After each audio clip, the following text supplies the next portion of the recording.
Juge 6, verset 17.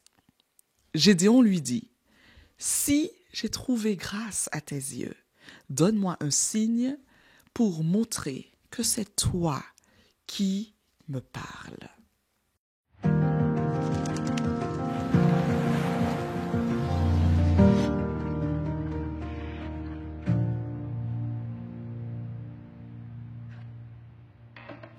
Bonjour cher ami, je te propose ce matin de continuer à méditer au travers du livre des juges. Dieu est un Dieu qui communique, se révèle et révèle ses intentions à ses enfants.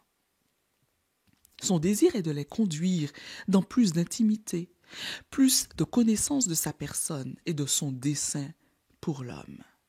Comme dit Amos 3, verset 7, « Car le Seigneur, l'Éternel, ne fait rien sans avoir révélé son secret à ses serviteurs, les prophètes. » Pour annoncer les révélations divines, certaines personnes ont une foi enfantine, une confiance presque immédiate et entière en Dieu et n'ont pas besoin de preuves tangibles supplémentaires. Il suffit que Dieu parle et l'affaire est dans le sac. Pour d'autres personnes, en revanche, comme moi, c'est un peu plus compliqué que cela. Est-ce possible de faire confiance à Dieu alors que je n'arrive même pas à avoir confiance en ma propre personne ou en la personne d'autrui? Le manque d'estime de soi de Gédéon va donc orienter sa relation avec Dieu. Ne dit-on pas que la foi ne devrait pas dépendre uniquement des signes et des sentiments?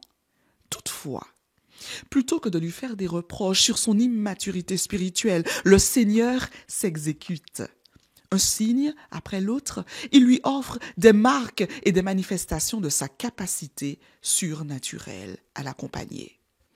Ainsi, la foi de Gédéon se nourrit et sa confiance en Dieu grandit. Gédéon est enfin convaincu de sa valeur aux yeux de Dieu, d'un Dieu qui l'accompagne. Le dictionnaire Le Robert définit le signe comme étant une chose qui permet de conclure, de reconnaître, de communiquer ou de représenter. Dieu veut donc concrétiser ou affermir en toi son désir de t'utiliser pour sa cause.